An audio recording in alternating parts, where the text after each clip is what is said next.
நேயர்களுக்கு வணக்கம். சனி பயிற்சி பலன்கள் 2025. இந்த 7.5 சனியில் சிக்க போகும் ராசிகள் எது, சனியின் பிடியிலிருந்து விடுபடும் ராசிகள் எது, அதான் இன்னைக்கு நம்ம பார்க்க போறோம்.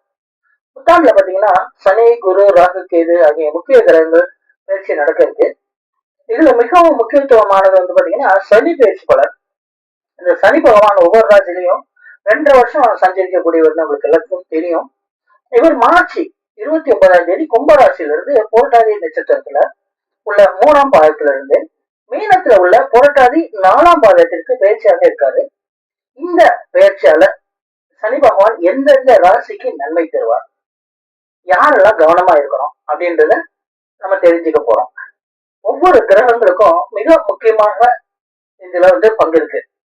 அப்படின்னு சொன்னா கூட சனி பகவான் ஒவ்வொரு செஞ்சிருக்க போது இதுல வந்து பாத்தீங்கன்னா குரு ஓராண்டு காலம், ராகு கேது 1.5 ஆண்டு காலம் செஞ்சிருப்பார்கள். நவகிரகங்கள்ல ஒரு கிரகம் ஒரு ராசியில அதிக காலம் செஞ்சிருக்கக்கூடியது வந்து சனி கிரகம். அவரை வந்து கர்மகாரகன் அப்படின்னு சொல்லுவாங்க. இது வந்து இவர் வந்து நீதிபதி மாதிரி. நம்மளோட லாபம் நஷ்டம், நம்ம என்ன செஞ்சோம், நல்லது கெட்டது செஞ்சோமா, அதுக்கு தகுந்த மாதிரி சனி நம்மளை விட்டு விலகி போகும்போது நல்ல நன்மையை செய்துட்டு அந்த மாதிரி போகக்கூடிய இவர் தான் வந்து சனி பகவான்.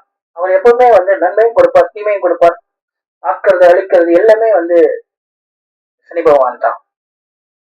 அவர் மார்ச் 29ஆம் தேதி சனி பகவான் கும்பத்துல இருந்து மீன ராசிக்கு பயிற்சியாகி அடுத்த 2.5 வருஷம் என்ன பலன் தர போறாரு. இவர் வந்து மீன ராசிக்கு ஜென்ம சனியா மாற போறாரு.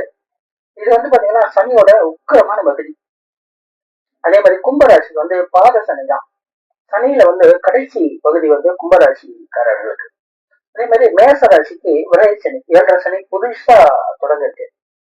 சிம்ம ராசிக்கு அச்சம சனி, மகர ராசிக்கு 7.5 சனில இருந்து விடுபடக்கூடிய கடைசி காலம். கடக ராசிக்கு அஷ்டம சனில இருந்து விடுபடும் ராசி.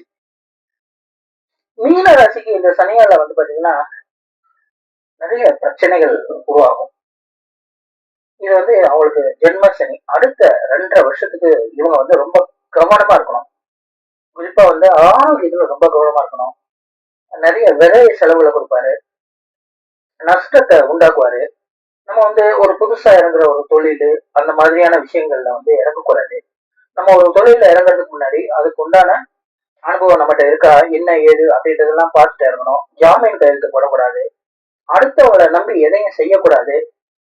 இந்த மாதிரியான விஷயங்கள்ல ரொம்ப கவனமா இருக்கணும். அதே மாதிரி நீங்க என்ன தொழில் செஞ்சுட்டீங்களோ ரெகுலரா அதையே செய்யறதுதான் ரொம்ப நல்லது. ஏன்னா புதிய தொழில்கள்ல முதலீடு செய்யறது இந்த சமயத்துல வந்து சரியா இருக்காது.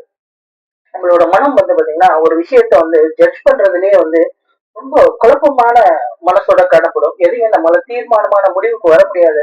இந்த மாதிரியான நிறைய பிரச்சனைகள்ல வந்து கொடுக்க போறாரு சனி பகவான். அதனால வந்து தேவையற்ற வருத்தங்கள் இதெல்லாம் ஏற்படும். இதற்காக நம்ம வந்து கவலைப்படக்கூடாது. ஏன்னா வந்து எப்பவுமே நடக்கிறது நடந்தே தீரும், அதுல எந்த மாற்றமும் கிடையாது. இதுக்கு என்ன பரிகாரம் அப்படின்னு கேட்டா, தினமும் வீட்டுல காலையில எழுந்திரிச்சு சூரிய பகவானை நமஸ்காரம் செஞ்சுட்டு சாமி கும்பிட்டு பூஜை செய்து எப்பவுமே திருநீர் வெற்றியோட நீங்க வெளியே போகும்போது இந்த பிரச்சனையில இருந்து நீங்க காப்பாற்றப்படுவீர்கள். அதே போல விநாயகரை எப்பவுமே வழிபடுறது ரொம்ப ரொம்ப நல்லது. இந்த விநாயகரை நீங்க அடிக்கடி வழிபட்டு வரும்போது இந்த பிரச்சனைகளுக்கு எல்லாமே வந்து அவர் வந்து ஒரு தீர்வு சொல்வாரு. நன்றி. அடுத்த ஒரு தகவலோட உங்களை சந்திக்கிறேன்.